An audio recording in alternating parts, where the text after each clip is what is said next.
Hello बच्चों, let's see the question. So the question says a metal salt evolves the dark violet fumes of eggs with MnO2 and this eggs gives the deep blue coloration with starch solution. Then the number of lone pair on the central atom in X is.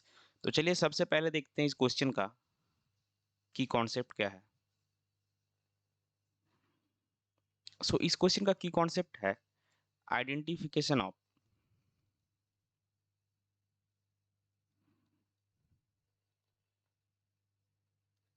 Salts.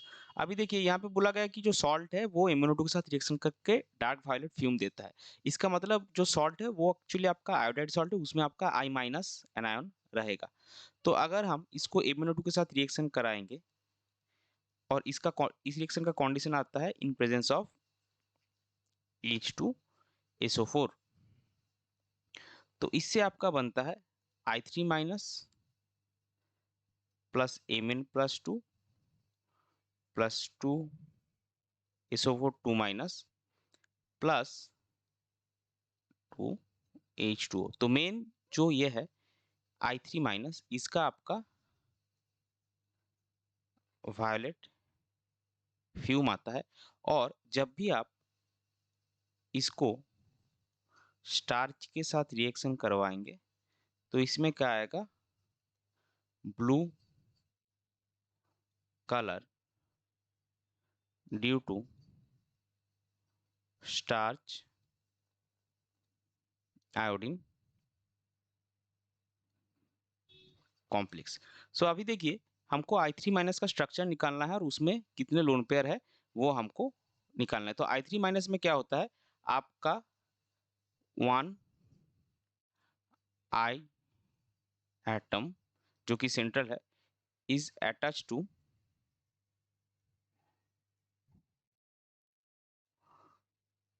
2 other iodine atom. तो अगर हम इसका total number of electron pair निकालना चाहेंगे तो वो क्या होता है, हाफ ऑफ V यानी कि valence electron plus X- C plus A.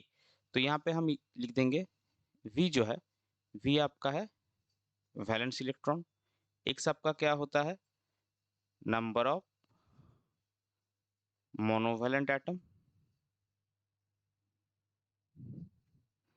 C आपका होता है पॉजिटिव चार्ज और A आपका होता है नेगेटिव चार्ज. तो अगर हम यहाँ पे P निकालना चाहेंगे तो देखिए सेंट्रल एटम आपका क्या है, आयोडीन. उसका वैलेंस इलेक्ट्रॉन कितना होगा, ग्रुप 17, तो वैलेंस इलेक्ट्रॉन होगा 7. उसके साथ 2 आयोडीन जुड़ा है वो भी मोनोवैलेंट है तो +2. ये स्पीसीज क्या है, कैटायोनिक नहीं है तो -0, बट एनायोनिक है तो +1.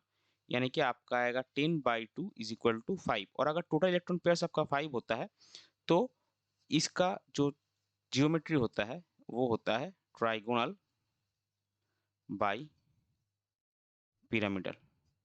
अभी हमको इसमें नंबर ऑफ लोन पेयर भी कैलकुलेट करना है. नंबर ऑफ लोन पेयर जो है वो आपका आता है P-N. P क्या हुआ, टोटल इलेक्ट्रॉन पेयर. और ये जो 2 अदर हैलोजन एटम जुड़ा है इसको हम बोलेंगे N वैल्यू. तो यहाँ पे हम लिख देंगे N = 2. सो P-N आपका कितना आएगा, 5 - 2 = 3. तो वही हमको निकालना था, number of lone pair on the central atom. So structure भी हम एक बार ड्रॉ कर लेंगे. I3- ये बहुत ही सिंपल सा क्वेश्चन है. इसका यहाँ पे एक लोन पेयर, यहाँ पे एक लोन पेयर, यहाँ पे एक लोन पेयर, ये इसका शेप हो गया.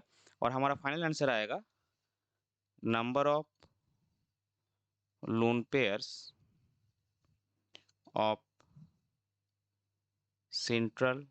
अच्छा, ये I3- जो है यही आपका X है on central atom of X is 3. आपके टोटल लोन पेयर कितने हैं, 3. ये हो जाएगा आपका क्वेश्चन का correct final answer. I hope you understood it well. Best of luck. Thank you.